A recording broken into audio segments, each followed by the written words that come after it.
Hi, Adrina Alzadua here, somatic spiritual healer, and today I want to talk a little bit about a recent blog post that I posted, but it has like a lot of really amazing information there, and so I wanted to share it here because I think it is really important for us to understand that there are many ways for us to process through a trigger if we have PTSD, and this is a somatic spiritual way in order to do that. In the world of somatic experiencing, which I do go over a lot over on my website about the difference between somatic experiencing and somatic spiritual therapy, is they offer a 6-step process that is supposed to help you process and experience relief from a PTSD trigger or from getting triggered. However, what I have found is that for those of us who have spiritual capacities or spiritual gifts, or we need a different way to process through our triggers, is that there might need to be a different way to do so. Here's my 10-step somatic spiritual process to help you process through a trigger. And so the first one is simply pause. So stop for a moment. I want you to feel your feet onto the ground, feel the palms of your hands, notice them, take a deep breath. Notice what you feel on your body, in your body, and around your body. Check out the speed of your breath, your heart rate, and even the temperature that you feel. The next step is to find a safe space. Maybe you're already in one. Maybe you need to get up and go, which I know can be really hard. We're in the middle of a trigger and we're trying to work our way through it. But maybe you can go grab a warm, comfortable blanket, hide underneath the covers, or even just go step outside and go to that tree in your backyard. I also find that taking sips of water can be really helpful. And so in your toolkit, it's really important that we utilize the resource of a felt experience, which is a moment where you felt really calm and safe and most like yourself. So for me, safe space is Hawaii. I have this really great memory of, honestly, I was skinny dipping. It was a really cool experience. And I have this memory of me and in this water, and I literally, to this day, when I close my eyes, I can still see the sunset, the colors. I can feel the water. I remember how I felt in that moment. I remember how safe, how connected, and how nurtured I felt. But also at the same time, how expansive, and I was floating in the water, and I was naked, and it was a nude beach, and there was this huge party going on behind me, and there were fire throwers, and it was just such a cool experience and a cool vibe. So when I think of my safe space, I'm not creating one in my head. It's not a safe space in my head, because I'll be honest with you, if we're having a trigger, our heads are no longer a safe space, period. So we need to get out of the head and maybe not even into the body, because maybe our body doesn't feel like a safe space, and that's okay. But we need to create a safe space. So that might be in our external environment until that internal environment can become a little bit safer. Maybe you can remember a time where you felt really safe or you had that felt experience. And then after you have that, and we're taking these steps, and these steps, this might not be 1, 2, 3, 4, 5, 6, 7, 8, 10, where you're doing it sequentially. This might be this, you're on this step, and this is where you're at for a while, and you take a break, and then you go back to your kids, or you go back and you do whatever you need to do. You have to go back to work. It's okay. So we're just taking this one step at a time, and I'm offering just these little bit of tools that are somatic, but they're also spiritual in nature, that really combine everything all together, so holistically tending to the parts of us that are triggered. Okay, so the next tip to process through a trigger is just to notice what you're feeling. And if you don't know what's going on, it's going to be really hard to work through anything. And so what I really like to think of is this is really time for me to just take a moment to notice what I'm actually feeling. Can I name the emotions? Am I able to articulate it to the point to say, I am angry, or I feel anger? If we can't articulate, if we're not able to say the emotion, or the emotions get confusing because we're holding a lot of complex emotions all at one time, then that's fine too. You can even say, I'm hurting right now, or I don't know how I'm feeling, but this sucks. So we're just noticing how we're feeling, we're bringing acknowledgement. You can even say to yourself, I don't even know what to do right now. And just simple, even as simple as that sounds, that acknowledgement to our brain and to our bodies, it's relief. It's just oh, okay, you don't know what's going on? Okay, I don't know what's going on either. Maybe we can relax a little bit until we all know, until all parts of us know what's going on.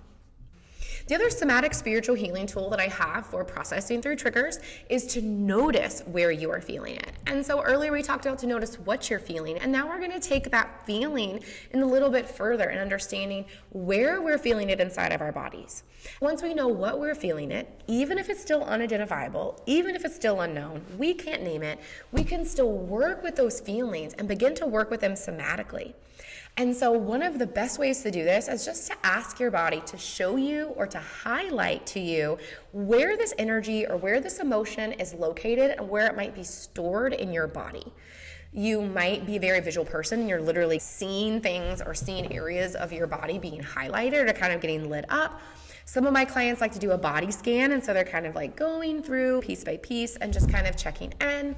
Others, it might feel like a felt sense. You're not seeing anything, but all of a sudden you're like, oh, I feel heaviness in my foot, or there's this twitch in my wrist, something like that.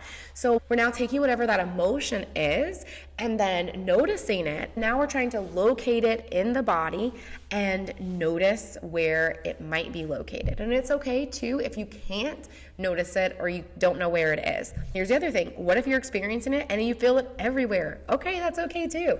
Maybe that energy, you're not just feeling it in your wrist or in your foot. Like maybe you are feeling it in the entire space of you. Acknowledge that, okay? Because all of these sensations, it is your body's way of telling you something's wrong. Allow even that sensation, if you can't identify it, you can't articulate it, it's okay.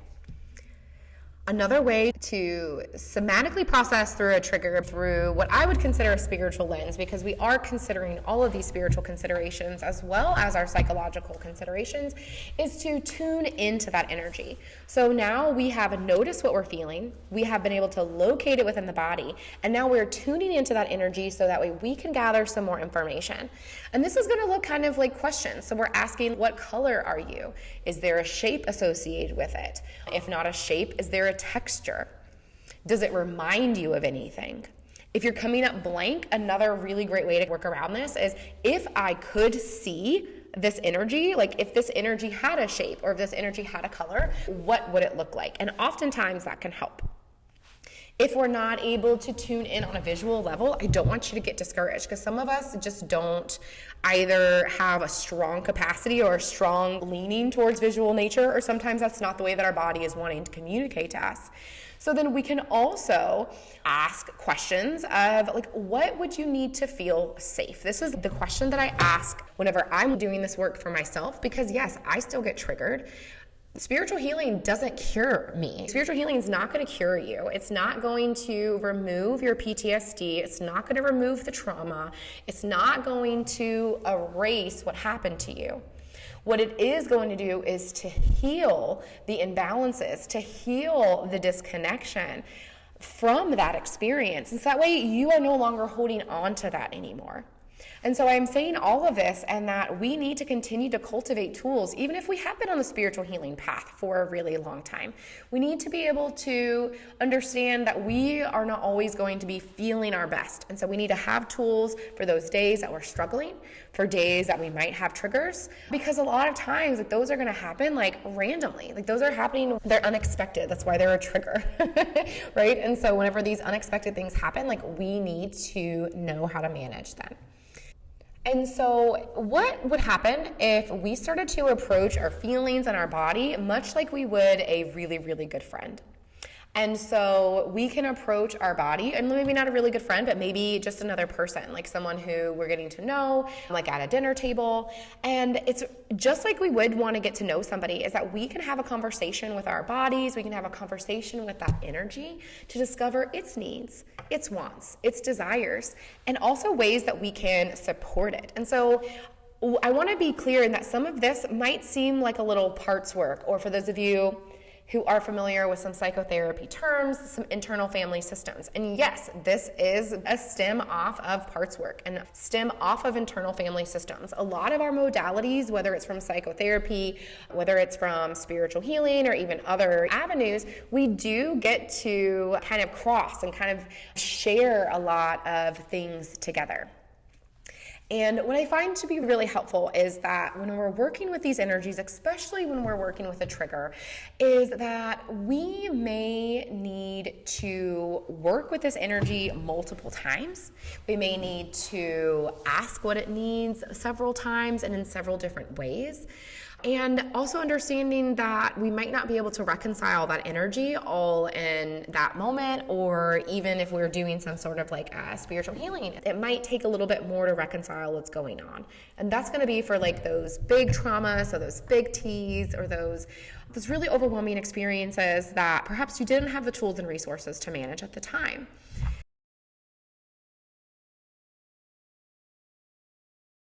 My name is Adrina Anzaldua. I'm a somatic spiritual healer. I specialize in working with people recovering from childhood trauma, emotional neglect, and also psychics, sensitives, and healers.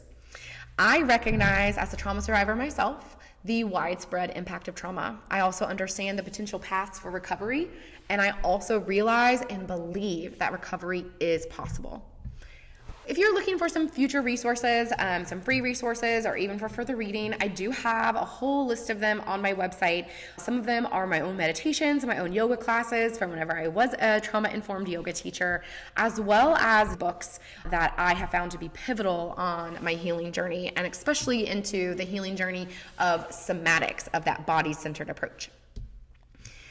Make sure you also are subscribing, as I post weekly videos on spiritual development as well as spiritual teachings to offer a spiritual roadmap. I get you from point A to point Z with safety, practicality, and discernment.